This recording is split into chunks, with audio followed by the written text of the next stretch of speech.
You know, if there are two things on which we can rely from the climate cult, they're unfounded claims and nonsensical stunts. And the latest at a Volkswagen/Porsche showroom in Germany hits those and lets the cultists expose their dangerously foolish collectivism through their own dumb actions. Hi everyone, I'm Gardner Goldsmith for MRC-TV.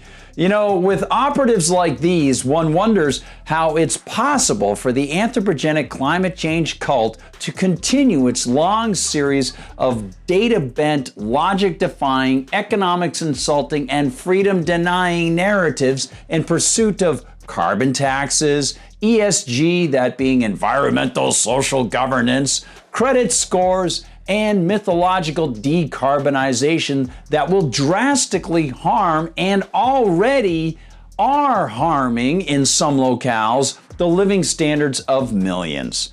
Perhaps they keep getting away with this because the pop media don't look critically at what they do and at the errant claims they use as so-called justifications. The latest and most hilarious example comes to us from the Porsche Pavilion in Wolfsburg, Germany, a place where the legendary automaker places many of its new Porsche and Volkswagen models on display. And the example comes to us by way of 9 self-proclaimed scientists. And by the way, we'll see one of those scientists' conception of science in a moment. These 9 scientists who tried to make a point about so-called fossil fuels and climate change by gluing themselves to the floor of the showroom. And they made a point, all right. In fact, they made a few points, all of which reflect poorly on their own judgment, their unfounded fears, and their arrogance. Arrogance which seems endemic to the climate fear cult. As Olivia Burke reports for The Sun, quote, eco-zealots who glued themselves to the floor of a Volkswagen dealership moaned they couldn't use the toilet or get food after staff went home. Unimpressed employees at the showroom in Germany locked the doors, switched off the lights, and dialed down the heating at the end of the working day. All of which seems like a microcosm of the larger problem for Germany in general. As I reported October 3rd for MRC-TV, the German government, including former Chancellor Angela Merkel and the majority in power years ago, set about a disastrous path away from cheap, portable, storable, efficient oil, natural gas, and coal towards what the climate cult oft call renewables. Thanks to embracing the anti-economics and anti-liberty mindsets of people like these so-called scientists, the German autocrats set about a scheme to, as The Guardian said in 2011, quote, to double the share of renewable energy to 35% of consumption in 2020. 50% in 2030, 65% in 2040, and more than 80% in 2050. At the same time, the Chancellor vows to cut CO2 emissions compared to 1990 levels by 40% in 2020, by 55% in 2030, and by more than 80% in 2050. The anti-carbon craziness has been so pronounced in Germany that many officials glued themselves to these plans and more, resulting in the leftists at The Guardian noting that the government of Germany was becoming the world's most important laboratory of green growth. No other country belonging to the G20 club of economic powers has a comparable agenda. But see, what the lefties at The Guardian and the political edict pushers never seem to grasp is that there's no such thing as economic growth via the polis, i.e. the government.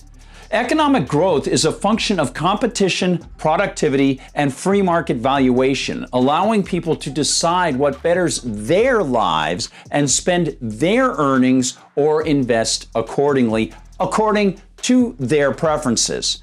The state can only steal, mandate, and redistribute wealth, limiting choices and giving certain sectors, businesses, or ideologies the facade of growth, when such growth is unnatural, akin to economic cancer, pulling resources away from where they normally would have flowed. And on the subject of flow, the so-called scientists not only don't have a grasp on economics, nor on the fact that the anthropogenic climate change fear-mongering is precisely that, fear-mongering, on which I've written extensively, by the way. You can see examples at MRC-TV. Those people didn't even think through their strategy. As auto expert Eric Peters writes, quote, Porsche left the scientists, in air fingers quotes, to make another point about what has become of science in our time, left them to sit glued to the floor in the cold and dark, which the scientists bemoaned, failing to grasp the irony of this. They have turned off the heating, wailed one of the scientists, Gianluca Grimalda, who is a social psychology researcher.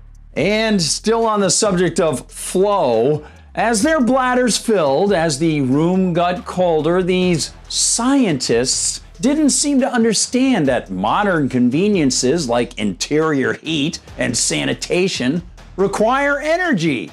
Energy that's most efficiently and safely provided by carbon-based fuels. And they also seem to have overlooked the fact that the super glue they use is, to say the least, very energy intensive.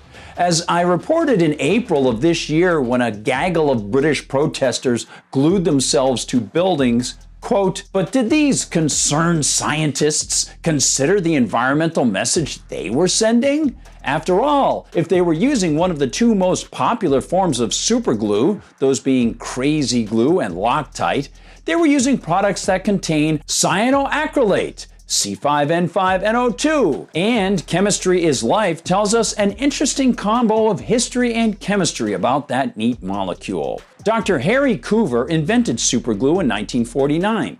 He was trying to make a plastic to form gun sights. He gave up on cyanoacrylate because it was too sticky.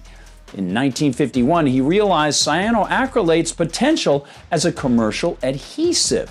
Superglue, or cyanoacrylate, is manufactured in factories. To make superglue, cyanoacetate is put in an airtight kettle and mixed with formaldehyde. And I added this information. Water is given off when the cyanoacetate and formaldehyde react, and the kettle is heated to evaporate this water, which, as we have been told by the climate cult, is a contributor to the upcoming climate apocalypse. Water vapor keeps heat in the atmosphere. After the water is evaporated, cyanoacetate remains, but it is solid in polymer form.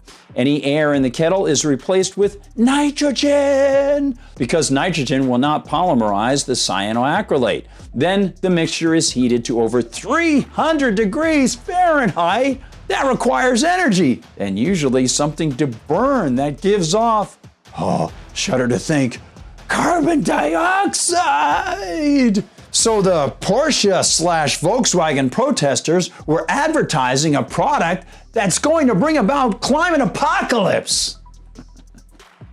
But why try to make sense of any of this senselessness anyway, right, everybody?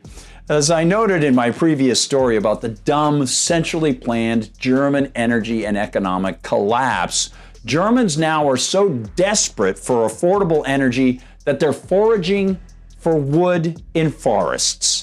And their economic situation is dire indeed. Quote, the push for energy aid comes after decades of German government pander spending.